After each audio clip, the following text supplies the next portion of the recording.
Merci de nous renouveler votre confiance, mesdames et messieurs, amis auditeurs, téléspectateurs et sportifs.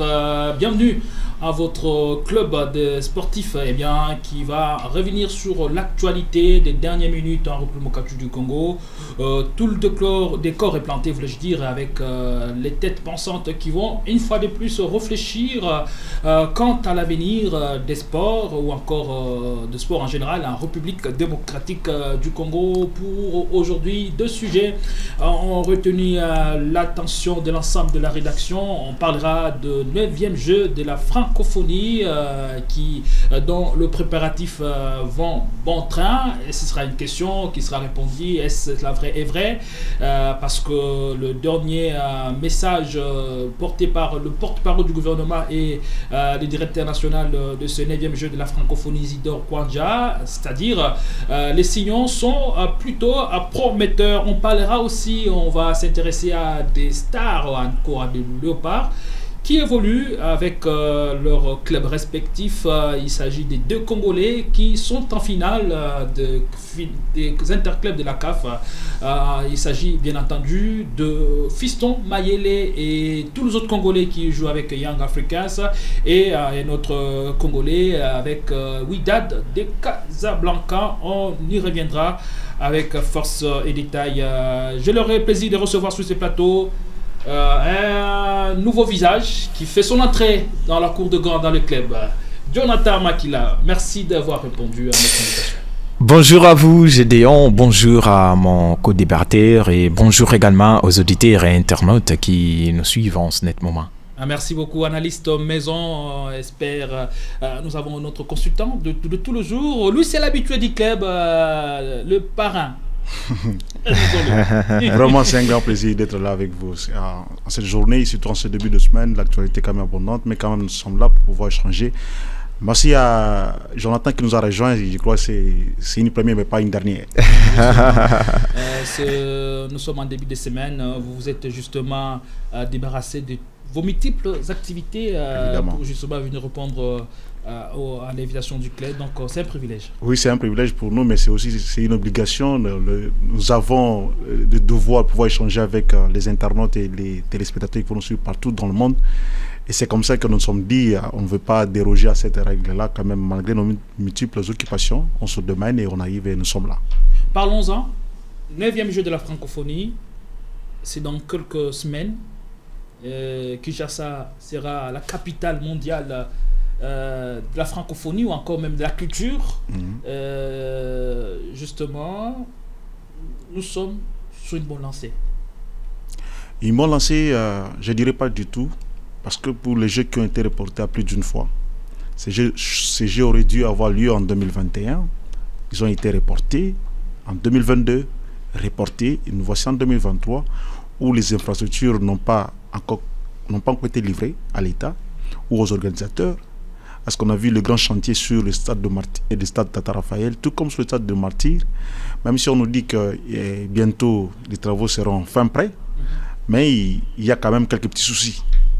Il y a le gymnase qui n'est pas encore complètement terminé.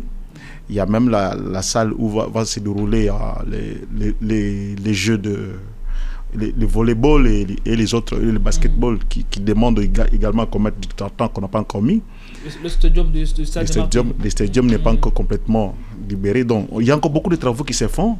Je crois que puisque les organisateurs ou les autorités ont dit cela, nous les attendons voir. Je crois que les infrastructures seront prêtes peut-être à quelques jours du début de la compétition. Et dans ces conditions-là, je crois que ça ne serait pas bien. Ça ne serait pas bien pour le pays. Et je crois qu'il y a des infrastructures qui seront terminées peut-être après. Et il y en a qui ne seront plus jamais terminées. Parce que j'imagine qu'après les Jeux de la francophonie, ce que nous connaissons en RDC, après ces Jeux-là, ces infrastructures seront abandonnées à elles-mêmes. Donc c'est là juste mon inquiétude, mais puisque nous avons pris quand même du temps pour pouvoir y participer et pour pouvoir organiser ces jeux, donc sur le plan infrastructure, ça bat de l'aile, mais également sur le plan compétition, nos athlètes qui doivent participer à ces jeux-là. Justement, qu'est-ce qu'on en fait? Je ne sais même pas. On va aborder cette question, c'est justement une autre peur de manche, justement. Le jeu s'organise en République du Congo, Kinshasa, du 28 juillet au 6 août. Au 6 août. Est-ce que le temps est à notre portée? Est-ce que le retard qu'acquise l'organisateur, est-ce qu'on pourra justement mettre à profit le temps que nous reste pour livrer les infrastructures à quelques jours du début de ce jeu? Bon, à ce que je vois, comment les travaux se déroulent là, je me dis il y a des infrastructures qui seront réellement livrées à 1 ou 2 semaines de la compétition, mais il y en a qui seront peut-être partiellement prêts et qui seront peut-être utilisés dans ces conditions-là. Peut-être on va privilégier la partie où les jeux, l'heure des jeux, et les autres parties, on pourrait peut-être les terminer après. On va dire qu'on a compris, nous avons connu ceci, cela. Bon, il y a des excuses qui seront présentées, mais je ne crois pas que toutes les infrastructures seront vraiment prêtes à la date D ou au jour J. Jonathan Makila, la RDC a acquis un retard dans la livraison de ces infrastructures. Quelle est la raison justement? Est-ce que nous avons été préparés justement à organiser ou à accueillir ce jeu en RDC? Je pense que c'est par là que l'on devait commencer. D'abord, moi je dirais que la RDC, en tout cas, soyons aujourd'hui fiers de le dire, nous n'étions pas prêts à recevoir ces jeux.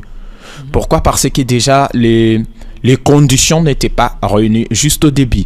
Quelque chose refusé ou encore relâché par un pays comme le Canada, et la RDC accepte d'organiser ce 9e jeu de la francophonie. D'abord, le Canada avait décliné... C'est ça. Le Canada a décliné. Pourquoi? Parce qu'il y avait Covid, il y avait plusieurs raisons.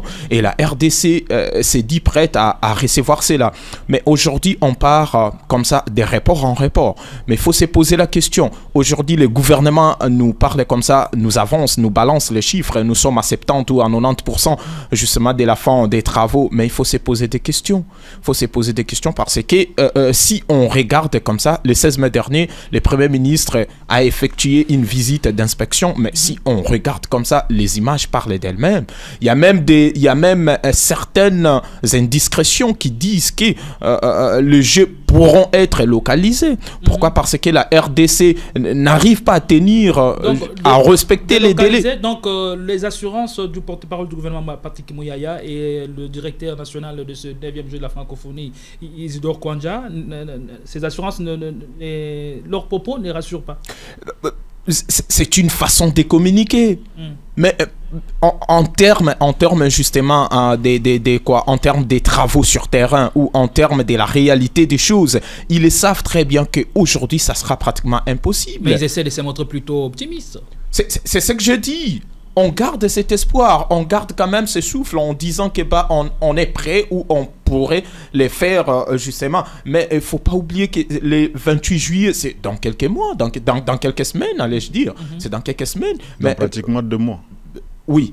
Les cas du stade des Martyrs ou du stade Tata Raphaël.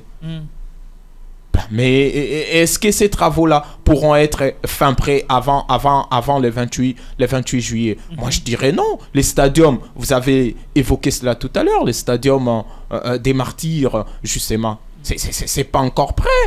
C'est pas encore prêt, mais moi, je pense que le gouvernement aujourd'hui doit avoir quand même le courage, de dire qu'en tout cas, nous ne sommes pas prêts pour organiser ces jeux. S'il faut délocaliser cela, en tout cas, cela va nous laver ou cela va nous sauver parce qu'on risque encore une fois de plus de reporter cela sans toutefois tenir justement les délais. Ces jeux répondent à un besoin sportif, mais aussi culturel. Donc, et notre sérieux, notre organisation, ce sera une image que nous allons envoyer à l'extérieur du monde. Est-ce qu'on a pris la mesure, on a pris le sens de la mesure avant d'accepter organiser ces Jeux de la francophonie analysée? Parce qu'ici, on nous rappelait que le Canada a eu à décliner la responsabilité d'organiser ces Jeux. Et aujourd'hui, pourquoi ça bloque? Non, ça bloque parce que... À partir du moment où on a accepté d'organiser ces Jeux. Non, on a dû accepter parce que le président de la République voulait le faire. Mais on n'a pas voulu organiser ces Jeux parce qu'on était prêt. On n'avait aucune infrastructure adéquate. Vous voulez dire ici on n'avait pas Si aujourd'hui la RDC organise ces Jeux, c'est parce qu'il y a eu la volonté, c'est la volonté du chef de l'État. C'est la volonté du chef de l'État seulement qui a primé, qui a voulu que nous puissions organiser ces Jeux-là. Ça n'a pas été dans le plan du gouvernement. C'est comme ça que tout cela a battu de l'aile. Mais pourquoi pas se préparer justement pour des Jeux à venir? Justement, c'est ce que j'ai dit. C'est là où je voulais en venir. Oui, il fallait quand même accepter, mais pour les éditions prochaines, parce que pour l'instant, on n'est pas encore prêt. Avant de se porter candidat, il aurait fallu voir qu'est-ce qu'on a. Parce que là, nous organisons les Jeux en partant de zéro. On n'a pas d'infrastructure, on n'a pas de cadre, on n'a pas de village des Jeux, on n'a rien. On doit tout reconstruire, on doit tout faire. C'est comme ça que ça nous a coûté. Alors que le Canada qui avait quelques... différent avec d'autres pays. Les autres pays, voilà. Avant de se présenter candidat, il faudrait vraiment avoir une base à partir de laquelle vous pouvez partir. Maintenant, nous, on devait tout refaire avec tout le retard qu'on a connu. Les directeurs des Jeux actuellement, ce n'est pas lui qui a été nommé à la candidature. Oui. Ce n'est pas lui qui a été nommé. Isidore Nkwanja. Oui, Isidore Nkwanja n'est pas le premier à être nommé. Donc, qu'est-ce qu'on n'a pas connu?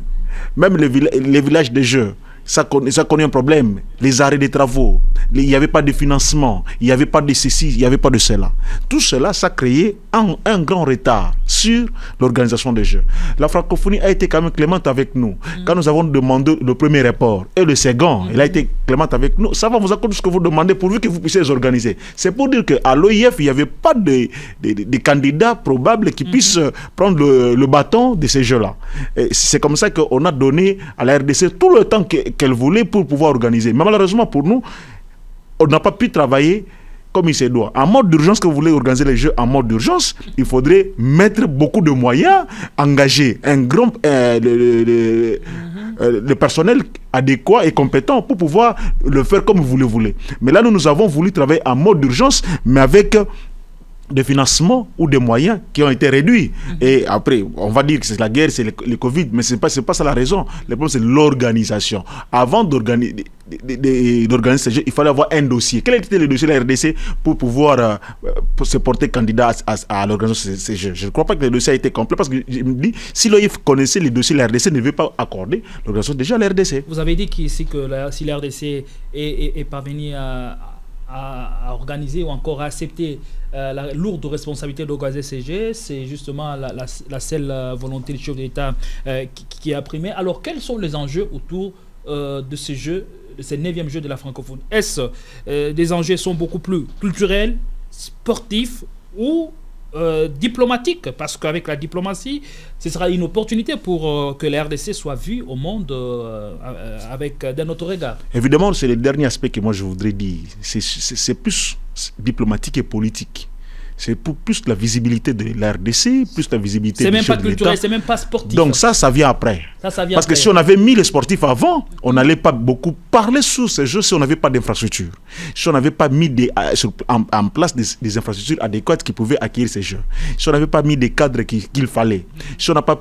Donc vous comprendrez que les politiques ont pris le devant sur la culture et sur les sports. Alors que si on voulait réellement que ça soit ainsi, on allait voir les sportifs, les culturels prendre le devant, et la diplomatie devait suivre après. Toutes les nations qui organisent ces Jeux ne les organisent pas pour la visibilité du régime ou du chef de l'État ou du gouvernement. Non, ils les organisent parce qu'ils veulent échanger. C'est un moment d'échange culturel, un moment d'échange sportif, et c'est comme ça ça a permis les amitiés entre les nations. Mais nous avons voulu prendre d'abord l'aspect diplomatique et politique avant les autres aspects qui sont évidemment les plus essentiels pour lesquels on organise ces Jeux.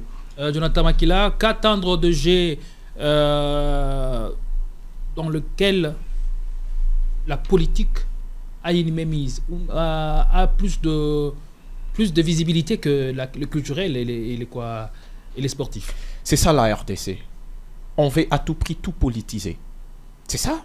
Le confrère vient de le dire tout à l'heure. C'est vraiment un moment d'échange culturel. C'est ça, mais chez nous, comme on veut tout politiser, voilà pourquoi la politique a pris les devants. Et aujourd'hui, ça pose problème. On se pose même la question, si on arrive à organiser ces Jeux, est-ce que nous serons à mesure, nos sportifs seront à mesure d'emporter ou de remporter comme ça, ne serait-ce qu'une médaille? Ça, c'est aussi une question. Bah, mais comment on le fait pour justement dire que la RDC aujourd'hui est prête, la RDC aujourd'hui se porte bien, la RDC aujourd'hui a les moyens conséquents ou suffisants pour organiser aussi des événements justement d'envergure, des grandes envergures. Voilà pourquoi la politique prend les devants et aujourd'hui ça pose même problème. On ne sent pas l'engouement. Il faut rien s'attendre quand la politique prend les devants. Non, on ne peut pas dire cela. Quand même, oui, on gagne, c'est la visibilité de la nation. Mais moi, j'aimerais que les sportifs soient mis comme ça en avant-plan. Ça sera quand même quelque chose vraiment que l'on peut saluer ou encourager. Mais si on les fait pour vendre l'image du chef de l'État, si on les fait pour vendre l'image de certaines personnes ou des individus. C'est comme on l'a vu récemment avec le fameux tournoi réservé au U20 que le nouveau ministre de sport a initié. Voilà, Fatou Cap. En tout cas, on a l'impression que nous sommes dans le même cas. Et si aujourd'hui, la RDC voilà pourquoi même on a accueilli ces jeux-là, c'est pour de visibilité. Mais on vous dit que c'est sous le haut patronage du chef de l'État. On vous dit que c'est sous le haut patronage du chef de l'État. Voilà pourquoi même on n'arrive pas à faire des bonnes choses. On n'arrive pas quand même à réussir l'organisation.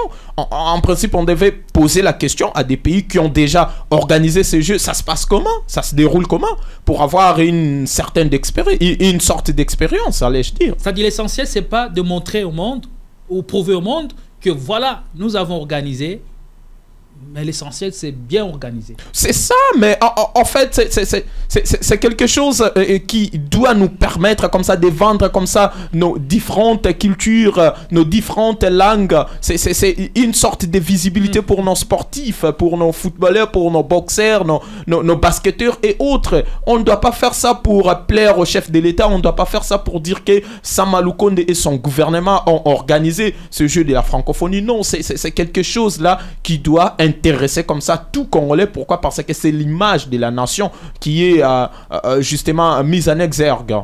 Que faire, Willy Kabea? Ce qu'on doit faire, c'est que... Pour justement que l'on ne tombe pas dans la tentation de la politique qui dicte tout. Non, mais pour le moment, c'est déjà trop tard. Ce qu'on doit faire, c'est pouvoir faire avec, mais que dans l'avenir, on tire des leçons. Parce que c'est comme ça que l'on échoue sur des préparatifs sur lesquels on ne devait pas échouer. Parce que vous organisez une compétition ou un événement pour l'intérêt d'un seul individu ou d'un régime ou de quelques personnes. Or, on devait organiser un événement comme celui-là pour l'image du pays et également pour le sport de notre pays. On ne peut pas organiser une manifestation comme celle-là, le jeu de la francophonie, avec des médailles qui seront mise en compétition, mais que la RDC même aura des difficultés pour les remporter. Non, ce serait vraiment une aberration. Moi, je pense que en organisant ces jeux ici, la RDC n'avait pas étudié qu'est-ce qu'on veut, qu'est-ce que l'on gagne. C'est cela le problème. On gagne en visibilité, on gagne... Oui, non, pas seulement ça. Je sais qu'on va gagner. On va gagner, bien sûr. Il y aura des gens qui viendront de par-ci, par-là, qui viendront. Or, le tourisme devait en profiter. Le tourisme devait en profiter. Mais qu'est-ce qui est fait pour que le tourisme puisse en profiter? Parce qu'en organisant un événement comme celui-là, vous mettez toutes les batteries en marche. Qu'est-ce que les athlètes, par exemple, viendront visiter? Qu'est-ce qu'on a de... Non, il n'y aura pas que des athlètes. Même ces athlètes, ils auront quand même le temps de détente. Ils peuvent se détendre. Mais ils vont visiter quoi, Kinshasa? Rien. Qu'est-ce que le ministre du Tourisme a fait pour que le tourisme puisse attirer aussi des gens? C'est ça. Et les spectateurs qui viendront de par-ci, par-là. On devait travailler en intelligence. En intelligence, voilà. Préparer un dossier bien fignolé. Voilà. Justement multisectoriel qui pouvait permettre à tout le monde de mettre sa main à la pâte et apporter son expertise pour pouvoir présenter un dossier bien fignolé qui devait attirer. Et dans l'avenir, on allait partir sur de bonnes bases pour organiser d'autres compétitions. Je sais que ce serait le plus grand événement que la RDC organise depuis qu'on est la RDC, mais il fallait mieux faire. Mieux vaut ne pas faire quelque chose en moitié que de faire... Mieux vaut faire quelque chose totalement que de faire quelque chose à moitié. Notons que le jeu de la francophonie prévu du 28 juillet au 6 août à Kinshasa accueilleront 5000 athlètes et artistes. L'événement aura 9 disciplines sportives et 11 activités culturelles. Est-ce que, parlant de la préparation, où en est-on? Est-ce pour la RDC, on se réfère au principe de Pierre de Coubertin, oui, l'essentiel est de participer, non de gagner? Évidemment, c'est ce que je crois. Parce que je ne vois aucune, parmi les 9 disciplines sportives, je ne vois aucune discipline qui est en train de travailler sérieusement ces Jeux de la francophonie. Certes, on va me dire... Est-ce que vous les suivez de près? Non, non, attendez. Il y a des athlètes qui vont vous dire, allez, vous allez voir les basketteurs et les boxeurs en train de s'entraîner comme ça, à ciel ouvert. Vous allez voir les judokas en train de s'entraîner comme ça, à ciel ouvert. Ils ne sont même pas mis au vert, ils n'ont pas été sélectionnés jusque-là pour pouvoir les mettre à l'écart, les préparer dans les conditions adéquates qui permettent à ceux qui puissent remporter les médailles. Conditions adéquates, c'est-à-dire, vous voulez dire que ces athlètes-là devraient être peut-être envoyés dans un pays ou ailleurs, dans un cadre où il y a les infrastructures qui seront adaptées à celles que nous avons. Pourquoi pas acheter aussi? Pourquoi pas acheter? Voilà. Pourquoi nous devrions mettre des moyens ailleurs? Les infrastructures risquent d'être un handicap pour nos athlètes. Mais justement, ils vont les découvrir. Parce qu'on n'est pas habitué à ces genres d'infrastructures. Ils vont les découvrir à peine. Ceux qui ont déjà participé aux compétitions internationales ont déjà vécu cela, quelques-uns, mais ceux qui n'ont jamais participé, ils vont le découvrir à peine. Quand ils vont découvrir, c'est déjà un handicap. Et même les équipements que nous devons avoir. Je ne sais pas quelle est la fédération qui a déjà fait passer commande de ces équipements. On va nous dire encore que ça va se faire en mode d'urgence. Donc jusque-là, il y a beaucoup de choses qui doivent être faites au niveau des fédérations qui sont concernées. Et le comité olympique congolais, qu'est-ce qu'il fait? Je ne sais pas. Il va vous dire qu'il a déjà déposé son dossier au ministère des Finances, au ministère du Budget, au ministère des Sports peut-être, que les dossiers suivent son cours normal, ce qui n'est pas vrai. Mais pendant ce temps ici, les athlètes perdent le temps. Ils perdent le temps. Ils ne sont pas internés, ils n'ont pas un programme spécifique de préparation de compétition. Une compétition comme celle-ci, vous saviez que la RDC devait organiser ça. Prenez pas. J'ai vu les lutteurs la dernière fois. Dans quelques jours, allez au stade, aux alentours du stade de Tatarafa, ils s'entraînent. Vous allez voir comment ils s'entraînent. Donc ils sont là comme ça. Alors que sous d'autres cieux, mais on veut qu'ils puissent remporter des médailles. Non, qu'est-ce qu'on veut au juste? Alors que sous d'autres cieux, ils ont commencé justement à se préparer, peut-être depuis 2010, voilà, juste pour remporter une médaille en 2023. La préparation commence une décennie ou 2 décennies même avant. Mais chez nous, c'est toujours à la va-vite. On veut improviser, on veut le résultat. Non, c'est pas normal. C'est comme ça que là, on veut seulement participer. Nous avons organisé les Jeux. Mais pour quel intérêt? Vous pouvez organiser, vous êtes le pays organisateur pour les Jeux. Ça, c'est pas la Coupe du Monde de football où peut-être vous organisez, vous ne pouvez pas la gagner. Mais les Jeux, vous voulez quand même apporter le plus de médailles possible. Même sur le plan culturel en question, vous verrez qu'il y a encore des choses qui battent de l'aile. Posez la question au ministre des Sports, au ministre de l'Agriculture, combien de dossiers il a reçu pour l'organisation de ces Jeux, la participation des Congolais. Ça va même poser problème. Vous verrez qu'il y a des gens qui vont dire non, l'argent a été détourné, tel a fait ceci, cela. C'est ça le défaut de la RDC. On ne se prépare pas, mais on veut avoir des résultats. Donc tout ceci conforte la position selon laquelle la RDC n'était pas prête à organiser ou à accueillir le jeu de la francophonie. C'est évident. Et si on a accepté cette responsabilité, c'est-à-dire on devrait mettre en jeu c'est-à-dire plus de moyens, plus de finances, justement pour que mettre est-ce réellement nos athlètes. Ce sont des moyens qui posent problème. Parce que les confrères... Les enseignants sont impayés. Hein. Bah, c'est la chanson de tous les jours. Est-ce réellement ces pays manquent de moyens? Ou ce sont de bonnes personnes qui nous manquent? Des personnes avérées, des politiciens avérés, des dirigeants avérés qui nous manquent. Le moment était mieux indiqué pour que l'on puisse organiser ces Jeux? Non. La RDC n'était pas prête. Peut-être dans 10 ans ou dans 20 ans, oui, je dirais oui, là, on sera prête à organiser ces genres... des compétitions ou ces genres de tournois. Mais pour l'instant, en tout cas, je dirais non. Alors, Willy Kabea, pour te clore avec ces dossiers, restons optimistes, comme le veut le gouvernement congolais. Et je rappelle ici que la semaine dernière, le chef de l'État en personne est allé inspecter l'évolution des travaux sur le terrain. Il s'est fait plus ou moins quelques idées. Et voilà. Est-ce que lui aussi est-il optimiste ou il a été d'accord avec ce qu'il a visité? Mais qu'est-ce qu'il peut faire? Quand il vient visiter, on lui dit que non, voilà, nous avons fait ceci, là, il nous reste ceci. Il va accepter. Est-ce que ne pensez-vous que la visite du chef de l'État vient donner un coup de pouce ou accélérer les travaux ou encore donner un peu plus de poids à ces jeux? C'est-à-dire, voilà, que la RDC est prête parce que le chef de l'État a visité ses travaux, ça sous-entend qu'il va plus mettre le moyen là où ça bloquait. Non, moi je pense que la visite du chef de l'État, c'est un signal qui montre que rien ne se faisait. Il faut que le chef de l'État vienne pour vous leur dire que vous ne faites rien. Parce que c'est en l'espace d'un mois qu'il fait de visites. C'est en l'espace d'un mois qu'il fait de visites. C'est pour dire que... Il y a un ça ne va pas. Il y a un ça ne va pas, il n'est pas content de ce qui se passe. Donc, il est en train de leur dire, il y a longtemps que vous aurez dû finir ces travaux ici. Mais ça continue à être exécuté et que vous n'êtes pas toujours à la fin. Peut-être que la dernière fois, quand il avait fait la visite, ils lui ont dit que non, Excellence, quand vous venez la prochaine fois, nous serons déjà prêts. C'est le même discours. Ils étaient à 80% le mois passé. Ils viennent le 17. On lui dit qu'ils sont à 90%. Ceux qui n'ont fait que 10% pendant un mois. Ceux qui n'ont rien fait. Le chef de l'État a seulement compris qu'il est en train d'être dribblé par les gens à qui il a confié l'exécution des travaux. La visite d'inspection du chef de l'État, vient-elle justement bénir ce qui est fait ou encore nous dire voilà, que nous sommes sur une très très bonne lancée? C'est une façon de faire la pression pour lui. C'est une façon de faire la pression justement à ces personnes censées à exécuter les travaux. Et c'est aussi une façon pour lui de dire qu'en tout cas, je compte beaucoup sur cette organisation. Et je vous ai fait confiance. En tout cas, vous devriez aussi mais faire quoi? Mais produire comme ça de bons résultats. Selon les temps convenus. C'est bien ça. Mais il faut se poser, aujourd'hui, il faut se poser encore une autre question. Est-ce que le chef de l'État, c'est un magicien? Ou est-ce que le chef de l'État, c'est un demi-dieu? Est-ce que le chef de l'État, sa présence arrange tout?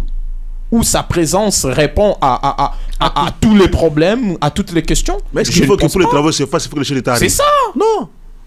Voilà, ça c'est la conscience professionnelle. Et moi je pense que lorsqu'on octroie un contrat justement professionnel ou un contrat, je sais pas trop, de telle envergure à une personne, à une société, au départ on doit tout mettre justement sur le point sur les yeux. C'est ça, on doit tout définir et on sait très bien que à telle heure, à tel jour, à tel mois, en tout cas, vous devriez déjà me les donner. Et les circonstances ou encore les péripéties et tant d'autres difficultés doivent être prises en compte, c'est ça. C'est ça, mais chez nous, c'est comme si on accepte sans toutefois tenir compte de certaines choses et on se rend compte que, en tout cas, j'avais accepté, mais je n'étais pas encore prêt ou je n'étais pas encore à mesure de les faire. Ce projet du chef de l'État, vous pensez qu'il va... Bon, justement, on parle du chef de l'État parce que, justement, c'est lui qui est au four et au moulin. Il tient vraiment à l'organisation de ces Jeux. Sinon, c'est la République, le gouvernement congolais qui organise ces Jeux. Parce que pensez-vous que c'est l'un des projets que va réussir le chef de l'État sous son quinquennat? Parce que là, il faudra le dire, ce sera une grande première pour la République démocratique du Congo de se doter de aussi belles infrastructures. Justement, ça va de son intérêt. Ça va de son intérêt et de son image également. Ce serait peut-être les meilleurs ça joue positivement, cadeaux, ça pourrait jouer positivement ou négativement. Oui. C'est-à-dire, maintenant, s'il a réussi ces jeux ici, ça avec des belles infrastructures qui seront faites à la nation, je crois que les sportifs congolais seront fiers de son quinquennat. Récemment, on a reçu Kanko qui était sur la même chose que vous. Il a promis de battre campagne pour le chef de l'État au cas où les infrastructures étaient livrées. Les infrastructures étaient livrées à temps. il avait évidemment raison. Ouais. Parce que, vous voyez, dans les conditions dans lesquelles pour les sportifs, ce serait un motif de soulagement. On aura quand même le temps de voir les basketballs se dérouler dans de bonnes conditions comme ça se fait ailleurs. Voilà, évidemment. Ça va faire que nous puissions évoluer, les handball également, le volleyball, ainsi de suite. Mais je crains seulement que cela ne puisse mal tourner. Et comme vient de dire, ce n'est pas de la faute du chef d'État, c'est la faute de X, de Y. Et maintenant, il doit s'assumer jusqu'au bout. Merci. Il doit s'assumer jusqu'au bout. Bien entendu, on vous promet ici de revenir dans le club pour parler justement, creuser davantage la question de l'organisation de ces 9e Jeux de la francophonie la date justement du 28 juillet au 6 août 2023, la RDC est-elle prête? Où en est-on exactement avec ces préparatifs? On va maintenant passer à un autre sujet. On parle de quelques Congolais, de quelques léopards qui sont en train de mieux se comporter avec leur club respectif. Et là, on va faire focus sur Fiston Mayele Kalala, l'un de fer de lance de Young Africans de la Tanzanie, club qui s'est qualifié en finale de la Coupe de la Confédération. On commence par lui, Jonathan Makila. Est-ce que pensez-vous que Mayele est l'âme de Young Africans de la Tanzanie? Fiston Mayele Kalala a commencé ici en RDC. Il a joué justement chez Vecleb. Il a prouvé de quoi qu'il était capable justement. Et puis il a réussi quand même aujourd'hui à signer un contrat professionnel chez Young Africans. Et aujourd'hui, ils sont qualifiés en finale. Et pour l'instant, en tout cas, il est comme, je dirais, l'image même de ces clubs. Parce que là-bas, il est le chouchou du public. Parce que là-bas, il parle, il mange, il fait tout avec le public. Voire même, il y a des fois où il marque juste par la pression du public.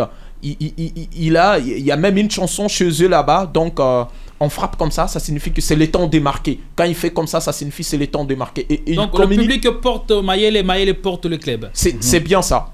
C'est bien ça. Et maintenant, il faut se dire ici, Gédéon, Fiston Mayele Kalala était ici. Pourquoi les gars n'ont pas brillé de la sorte? Pourquoi les gars n'étaient pas à ce niveau-là lorsqu'il était encore chez Vecleb? Vous vous interrogez la réponse? Ça, c'est aussi un autre dossier. Ça signifie qu'ici, chez nous, en tout cas, les joueurs s'engagent, mais n'arrivent pas à donner le meilleur d'eux-mêmes parce que les conditions ne sont pas réunies. Et là-bas, ils se sentent vraiment bien, ou encore ils se sentent... Vous avez souligné le rôle du 12e homme. Est-ce que ce n'est pas ça qui jouerait justement en faveur de Fiston Mayele et même en faveur de ce performance aussi, en tout cas, qui monte en flèche? Les amoureux du ballon rond congolais par moment, surtout nous les fans de certains clubs de la République démocratique du Congo, à un moment comme ça, en tout cas, on a relâché, hein, on n'arrivait plus à supporter ou à soutenir nos clubs comme c'était auparavant.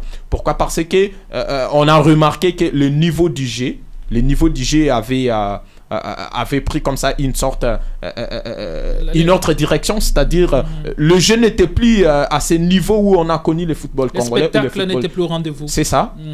Et maintenant le joueur aussi, ça arrive par moment, une saison il brille comme ça et l'autre en tout cas il est down, il est fade. Et Fiston Mayele Kalala, depuis qu'il a signé à Young Africans, il est toujours au top.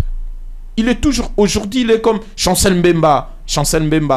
C'est comme ça depuis qu'il est là. Donc, il est toujours à son meilleur niveau. Il n'a jamais connu des rebonds ou je ne sais pas trop, des difficultés, des petits pépins. Non, il est toujours là. Mais il faut que les dirigeants de nos clubs aussi s'interrogent. Pourquoi Mayele aujourd'hui est devenu une star continentale alors que lorsqu'il était ici, ce n'était pas le cas? Pourquoi? Et aujourd'hui, moi, je suis sûr et certain que Young Africans va remporter la coupe.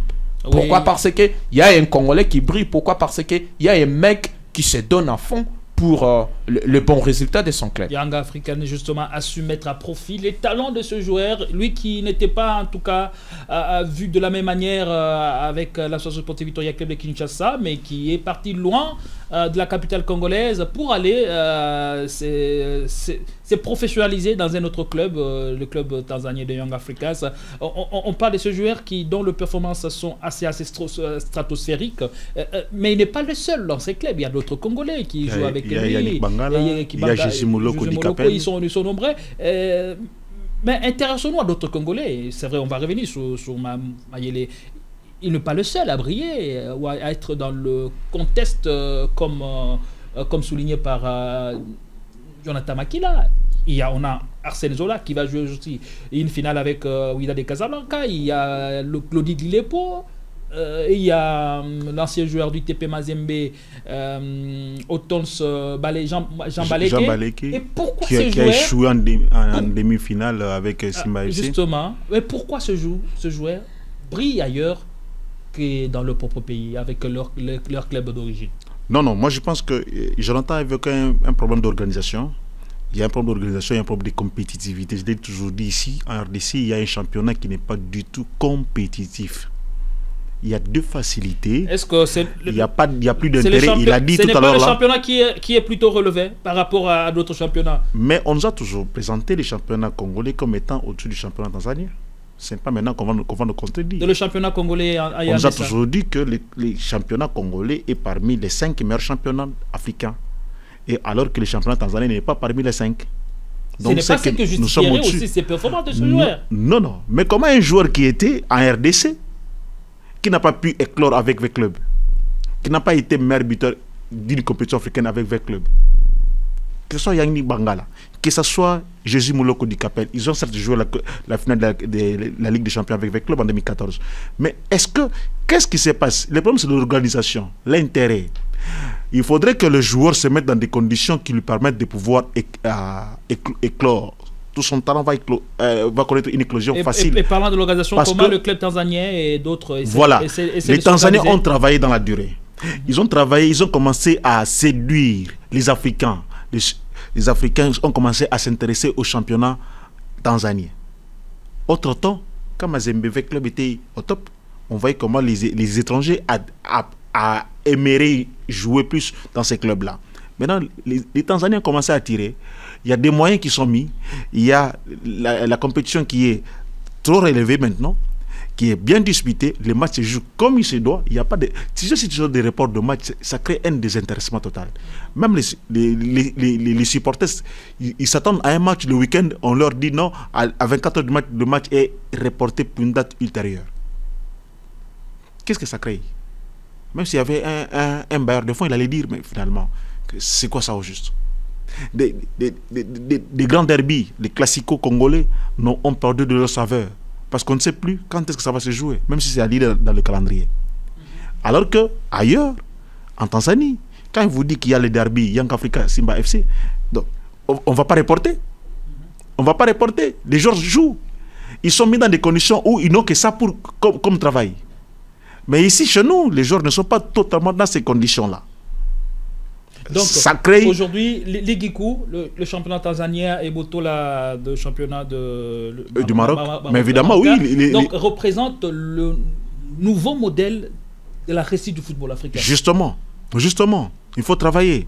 Il faut avoir des gens qui comprennent le football, qui voient le football, qui respirent le football, qui ont ces feelings-là de football. C'est ce qui manque à ces gens qui dirigent le football en RDC.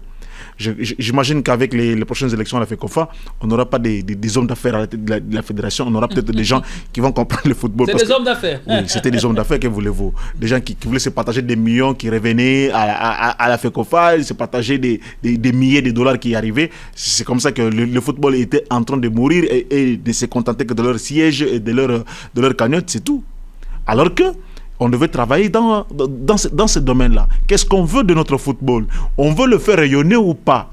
Si on ne peut pas quitter les hauts pour commencer à descendre. Regardez Wydad qui aligne 2 finales de suite. Wydad et Casablanca. Ouais, oui, justement. 2 finales de suite. On les donnait perdant face à Mamelodi Sundowns. Et ils égalisent à la dernière seconde. C'est comme ça. Ça prouve que le championnat est vraiment cohérent. On l'a vu avec Ibenge quand il était à Renaissance de Berkane. On a vu que cette équipe-là a pu remporter la Coupe de la CAF en éliminant même en humiliant le TP Mazembe. Vous trouvez que c'était facile? Non. C'est parce que il y a de l'organisation, il y a du sérieux. Commencez par organiser chez nous, mettre du sérieux, ça va attirer les autres. Ça va attirer les bailleurs de fonds, ça va attirer les meilleurs talents africains qui viendront, c'est joindre à ceux que nous avons. C'est pour dire que le championnat tanzanien est maintenant rempli des étrangers qui sont venus. Il y a des Ivoiriens, il y a des Ouest-Africains qui sont là, en train de jouer dans ces clubs-là. Et les clubs, il y a des moyens. C'est devenu le championnat le plus attractif, le plus attractif sur le continent. Oui, sur le continent, à part et les championnats marocains et sud-africains peut-être. Ouais, justement. Et je rappelle ici que la finale de la Coupe de la Confédération mettra aux prises l'US Alger avec le club du Congolais, Fisso Maël et Young Africans. Donc le rendez-vous est pris. Et parce qu'en même temps, l'US Alger s'était qualifié au détriment de la SEC Mimosa. Et justement, Young Africans a eu raison de Marumo Galante, le club sud-africain, 2-0 au match aller et 2-1 au match retour. Et donc, et le Congolais a marqué à l'étranger, c'est-à-dire au match aller comme au match retour. Donc, vous voyez, le Mayele est resté dans le club ou prendre une autre direction. Ce club sud-africain a été la bête noire des clubs congolais. Bon, ça aussi, c'est quelque chose, moi, personnellement, je n'aime pas. Lorsqu'un joueur arrive comme ça à s'éclore, du coup, il doit être piqué par un club européen ou je ne sais pas trop, un club américain ou un club justement du continent d'Asie. Ça, c'est un problème. Mais pourquoi pas jouer ici? Pourquoi pas faire comme Poutou Trésor? Pourquoi pas faire comme Abou Treika? Ils sont joués ici. On dit Poutou Trésor a fait son choix de jouer pour le TP Mazembe de rester en RDC. Eh bien, s'il avait décidé d'aller jouer pour un autre club, peut-être pour le club européen, il n'aurait pas la même carrière et il ne finirait pas comme on le voit maintenant. Ça, c'est quelque chose qu'on arrive à dire comme ça facilement. Mais il faut se poser la question, aujourd'hui, Mayele, à quel âge?